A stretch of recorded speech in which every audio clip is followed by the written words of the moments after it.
All right, next thing. Let's go on to the next tab, the index tab there. Index is another lookup function, but instead of just looking through one column or one row, like a VLOOKUP or HLOOKUP, we can extract information from a table like I've got over here on the right. Okay. Here's what we're trying to do here. We're a bookseller. We deal in used books. And so there's a fiction book that's in new condition, so the price for that would be fiction new, $12. Here's the science book in good condition. So over here, I come down to the science row, I go across to the good, $40, right? You and I can do that, but we don't want to have to do that for hundreds of rows. We want to write a formula so that Excel can do all that for us. Simple enough, right? Okay, so to do this, we need to determine, and here's this table, and we need to tell it which row and column we want to pull information from. So to do that, we have to determine those before we can use the index function. So I'm just going to add a couple of extra columns here. And I'll just label them row column to help me remember what I'm doing. Okay. The match function is what I'll use here. The match function simply says, here's this item, tell me where it appears in this list of things. Okay. So over here, here's a list of items, and good is in the second position, fair is in the third position, and so on, right? And down here, this is the first position, second position, or third, fifth, and so on. Okay. Equals, match. So we tell it to look for fiction, comma, in this list of things. Okay. All right. So look for fiction in that list of things that are defined by that set of cells, which are the row headers. Now, match works like VLOOKUP and HLOOKUP. It assumes that those items are in ascending order. It does more than assume, it works that, it just goes ahead and does that. So this is obviously not going to work because those aren't history, science, fiction, those aren't in alphabetic order, right? So what we'd have to do one of two things, just like in the HLOOKUP, VLOOKUP. We'd either have to alphabetize that, or we can use an exact match and it just keeps going until it finds exactly the same thing. So here, match type, so I'm just going to put a comma, and then it says, exact match, put a 0 there. Close parentheses. Now we want this list to stay the same as we copy down, so that range of 08 to 012, we should make that an absolute reference. Okay. And I'm just going to clear out the formats out of that. Okay. So fiction's in column or row 3. So that looks good. And I'll just copy it down. And here's humor, that's in row 4. Here's history, which is in row 1, so on and so forth. With me on this? So we're just using match to figure out which row we want to pull the answer from. So now that we know that, it's in row 3 and then row 4 and so on and so forth. We'll use the same idea to figure out which column we want to pull the answer from. So again, we'll just do another match here. Open parentheses. This time it's condition, which determines which column to get the answer from, comma. And over here, we just highlight the column headers, comma. And again, those are not in alphabetic order. So we'd either have to make sure they were in alphabetic order, or we can just do an exact match here. So a 0 would be good. Close, and then close parentheses, and then again, that P7 to S7, we certainly want that to be an absolute reference. And again, it wants to put a $sign in there for us. All right. So new is in column 1. That looks right. So we can go ahead and copy it down. And let's see, poor is in column 4, and fair is in column 3, so on and so forth. All right. So again, take a few seconds, check out several different things. Yes? Yes. Let me go back to this one, and I'll take these out. Maybe. Hold on.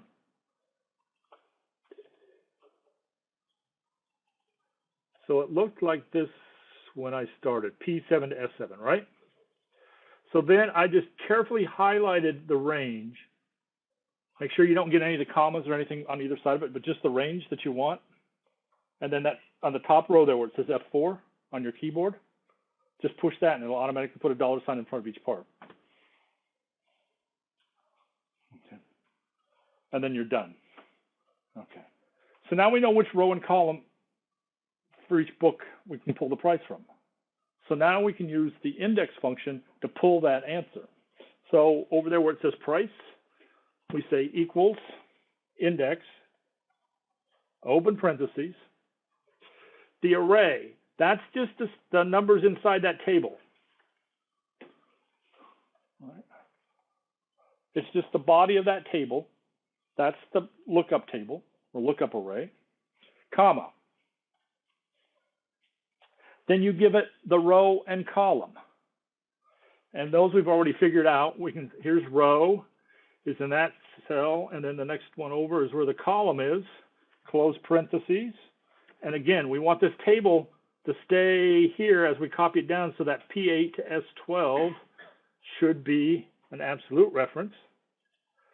Okay, so let's see, a fiction book in new condition is $12. Looking good.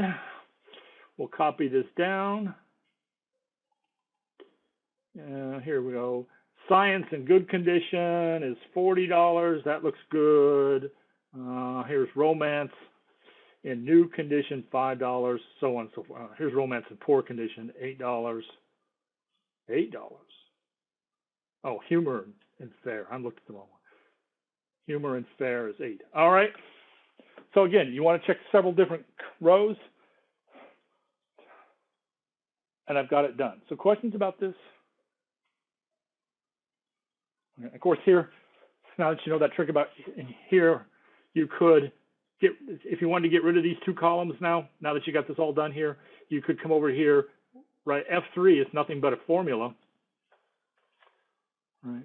Here's F3. So again, I could just copy that part of, I could copy that formula without the equal sign, escape here, come over here, and substitute it back in for where F3 was, and do the same for G3. Okay. Now, the reason why you want to break this up, again, two things. One, print it in smaller steps. It's easier for you to figure out how to do it. Two, when you do that, it's real easy to check your answer on each one of those steps to see if it's right or not. If I put this thing all together at once and I got a wrong answer, I wouldn't know exactly where my problem was, and it'd take me a long time to figure it out. So by breaking it up, even though it seems like it takes longer, generally speaking, it will take you less time. Okay. All right. So everybody comfortable with this? Okay, we can go one step further with index though. For shipping, we need to figure out shipping. Now shipping here, I have 3 different kinds of shipping. I have express, normal, and slow. So, you know, it depends on how fast you want the book and how much you're willing to pay for it that way. So there's 3 different tables. Each table is a function of how far you're going to send it, which is that zone A, B, C, D, E, or F. The further away you are, the more we're going to charge for shipping, and then how much it weighs. So there's 3 pieces of information we need to know before we can determine the proper shipping to apply. So again, we can just do this. Here, I need to put these in ranges. So the smallest shipping weight possible here would be a 0. The smallest in the next category over would be a 2. And the next one over is something a little bit bigger than 6. So I'll put 6 point and a bunch of zeros and a 1. Okay. So even though this just says 6, it's 6 point, like 8 zeros and a 1.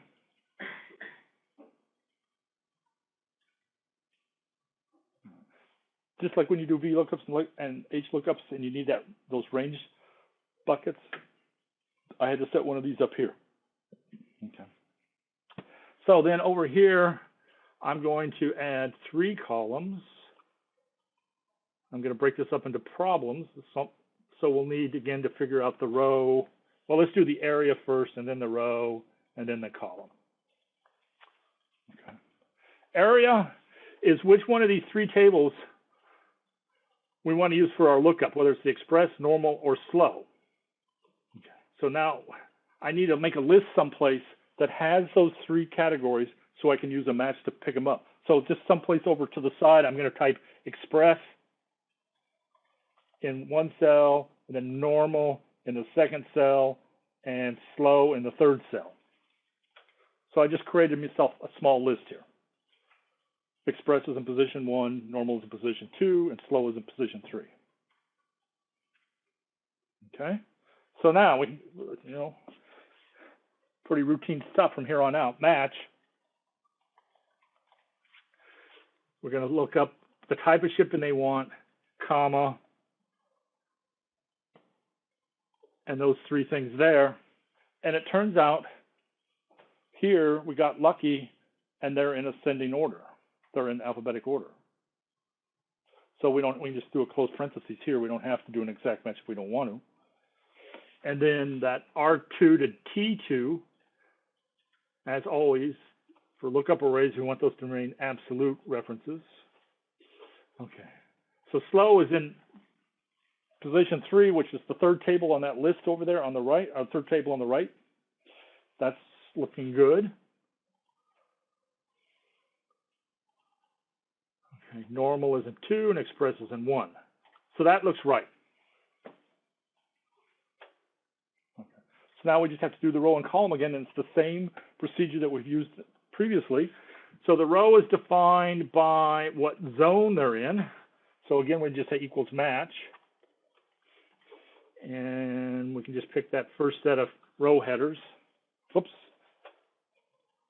What zone we're shipping to, comma, and then that set of row headers. And again, those are in ascending order, so we can just leave that alone. And then the R19 to R25 should be a absolute. Okay. A 2, E is 5, so on and so forth. So again, I'm just checking these to make sure that they look right. And then the column is defined by the weight. So we just say equals match again, the weight, comma, and then that one set of column headers that I changed so that we can do range lookups. Okay. Now the default is just assume that stuff's in ascending order, and it'll work just like before. So again, we don't have to do anything here special, so we can just leave it like that because they're in ascending order. And the S18 to U18 should be a absolute reference. Okay, so 2 pounds is in the second column. That looks good. Here's a 3. That's 10 pounds. That's in the third column. And here's a 1 pound that's in the first column. All right, so again, we've set that up right. So now we have the 3 pieces of information.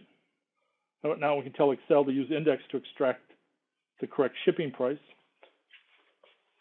So you go equals index, open parentheses, open parentheses. If you have more than one table, lookup table, they have to be in their own set of parentheses. So then I'll highlight the innards, the body of the express table, comma. So that defines the first lookup table. Then I go down to normal and I do the same thing. Again, just the stuff inside. That defines the second lookup table, comma. And then we do the same for slow.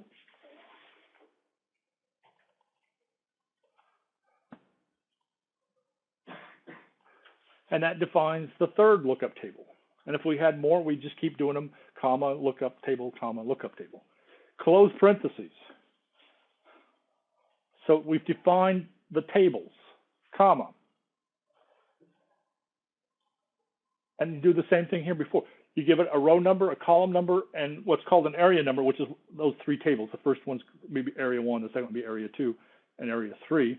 So all we have to do then up here is we do M3, comma, N3, comma, L3, right?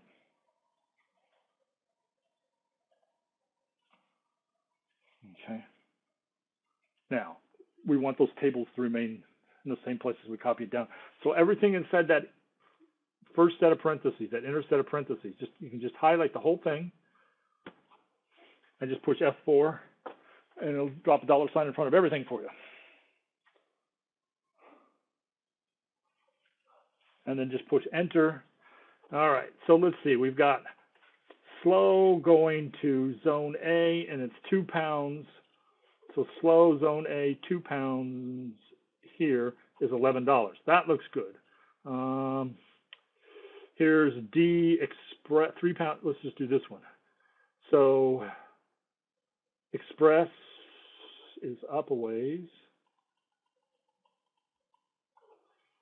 into zone D, and it's 3 pounds. Oh, I didn't copy it down. I got ahead of myself. Okay, here we go. I'll just pick this one here. Normal B3.